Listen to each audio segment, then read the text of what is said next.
सरकारी योजनाओं के बारे में चर्चा करने के लिए आज ये सदन जुटा है। मैं माननीय मुख्यमंत्री जी का बहुत आदर करता हूँ।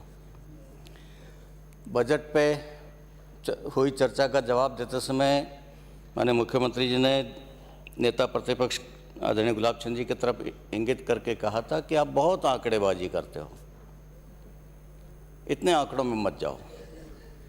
तो चूँकि मैं व्यक्तिगत रूप से बहुत सम्मान करता हूँ आदरणीय अशोक गहलोत साहब का, तो मैं उनकी बात को मानते हुए आंकड़ों पर नहीं जाऊँगा। आंकड़ों के बारे में काफ़ी चर्चा मुझसे पहले अजमेर से आने वाली माननीय विधायक कर चुकी, जैसलमेर से आने वाले माननीय विधायक कर चुके, और जो कुछ बचेगा वो हमारे रामगंज मंडी से आने वाले विधायक कंक्लूड करेंगे। मैं आंकड़ों पर ज़्यादा नहीं जाऊँगा। मैं निवेदन करना चाहता हूँ कि ये सब योजनाएं क्यों चलानी पड़ रही है, मैं इस विषय पर आना चाहता हूँ। सभापति महोदय, जब देश आज़ाद हुआ और तब हमारे नेतृत्व ने इस देश को एक अधिनायकवादी देश नहीं बनाया, एक प्रजातांत्रिक देश घोषित किया और उसमें भी एक वेलफेयर स्टेट का दर्जा दिया।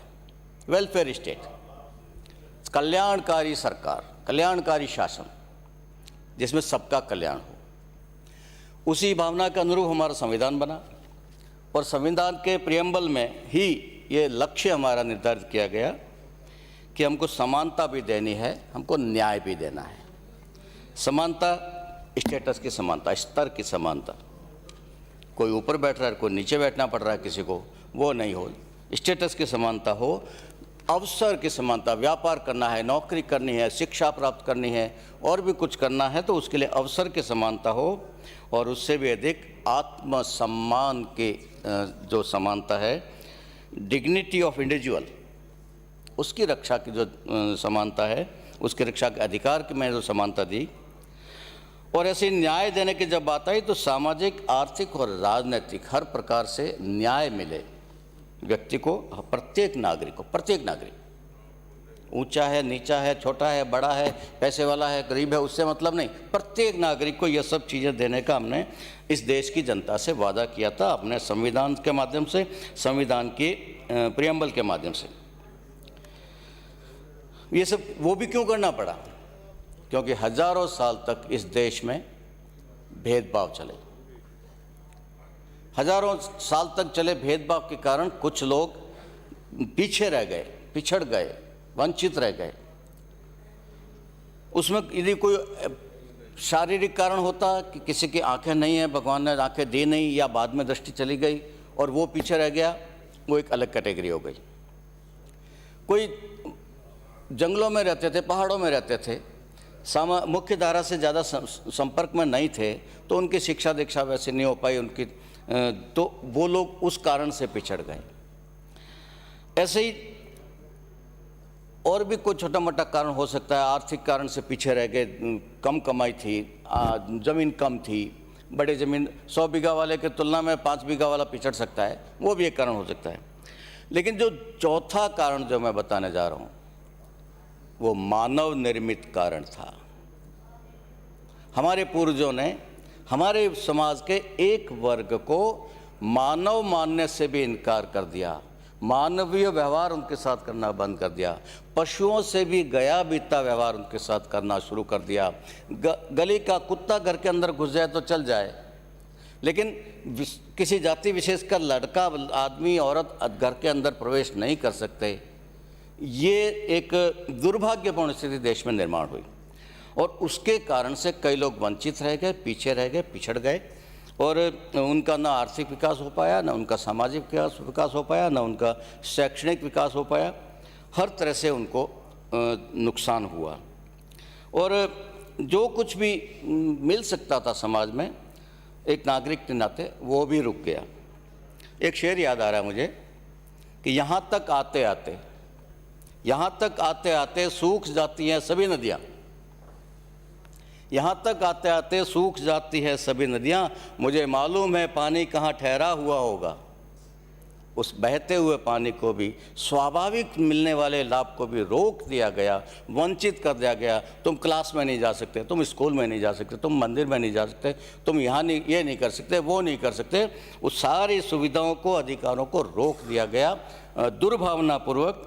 और उसके कारण से सामाजिक रूप से, सांस्कृतिक रूप से, आर्थिक रूप से, शैक्षणिक रूप से तो पिछड़े से पिछड़े ही, शारीरिक रूप से आहत हुए वो भी हुए, लेकिन सभापति महोदय उससे ज़्यादा आहत हमारे दिल हुए थे, हमारी भावनाएं हुई थी, हमारा हृदय ज़्यादा आघातित हुआ था।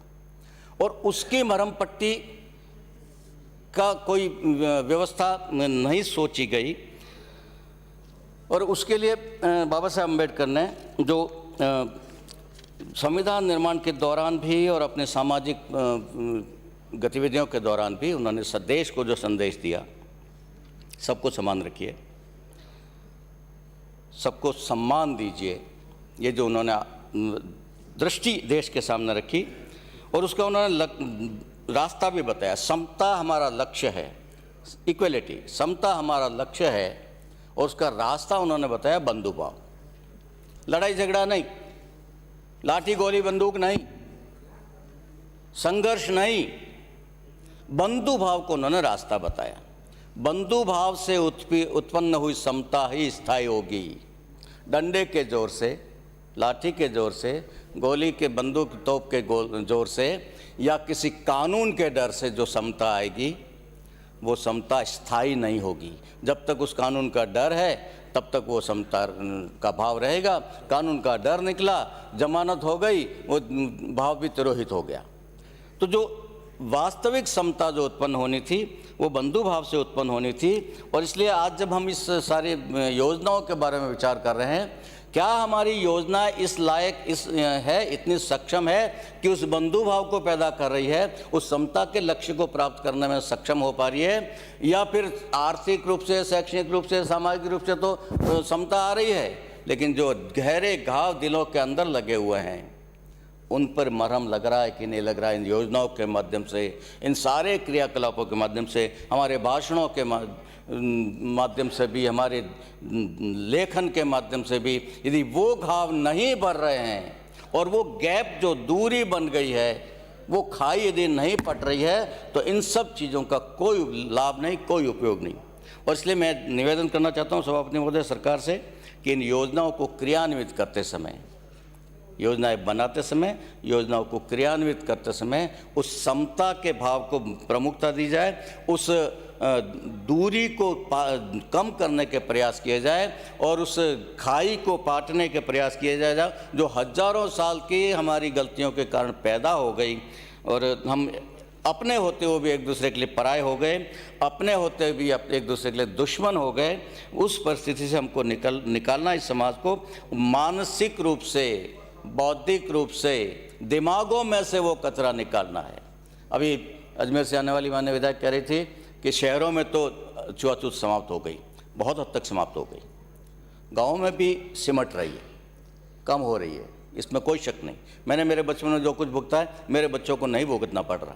मेरे पिताजी ने जो भुगता वो मुझसे भी ज़्यादा था, लेकिन मेरे बच्चों को उसके मुकाबले बहुत कम भुगतना पड़ रहा है, नहीं के बराबर भुगतना पड़ रहा है। शारीरिक छुआछूत गाँव, लेकिन अभी तक वैचारिक छुआछूत जारी है।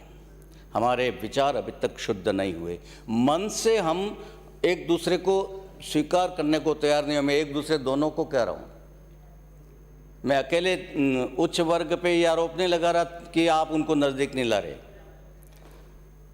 हम लोगों में भी, अनुसूचित जाति वर्ग में भी, अनुसूचित जनजाति वर्ग में भी कुछ लोग ऐसे हैं जो इस खाई को पटने देना नहीं चाहते, वो उस खाई को और चौड़े बनाए रखना चाहते हैं।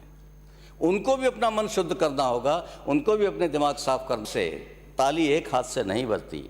दोनों तरफ से मन पवित्र हो, आत्मीयता के साथ सच्चे मन से दोनों आगे बढ़े और बंधु भाव को वास्तव में पैदा करे, और उस बंधु भाव के माध्यम से डॉक्टर अंबेडकर के दिए हुए लक्ष्य समता को प्राप्त करें।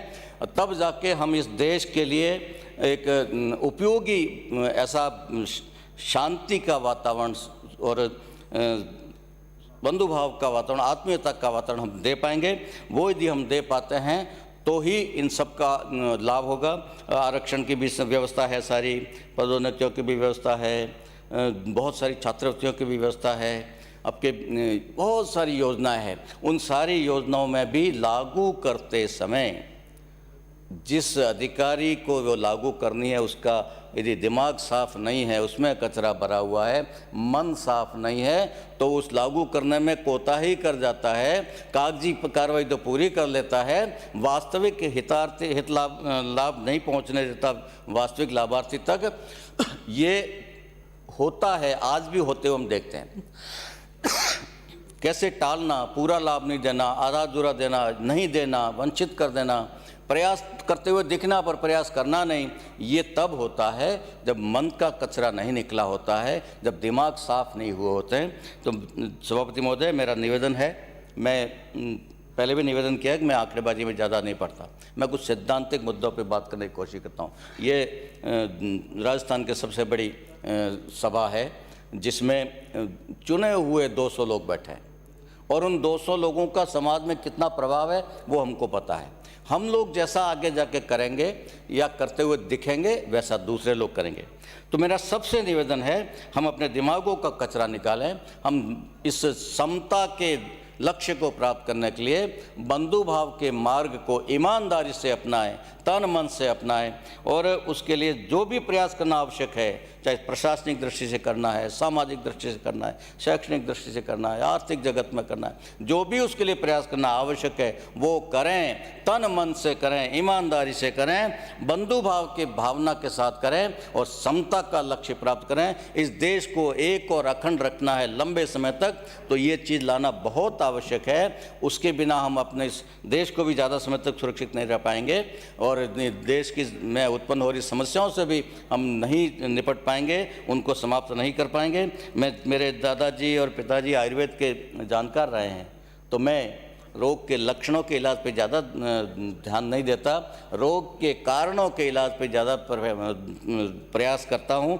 और ज़्यादा जोर देता हूँ। तो मैं इस सर्वोच्च सदन के माध्यम से मैं राजस्थान की जनता को निवेदन करना चाहता हूँ, हम ये पक्ष और वो पक्ष दोनों इस बंधु भाव के आधार को लेकर आगे बढ़ते हुए समता के लक्ष्य को प्राप्त करें, किसी प्रकार की खाई दूरी बीच में नहीं रह जाए, उस लक्ष्य को हम प्राप्त करें। यह अपील करते हुए या निवेदन करते हुए मैं अपनी बात को समाप्त करता हूँ। आपने मुझे समय दिया, उसके लिए धन्यवाद।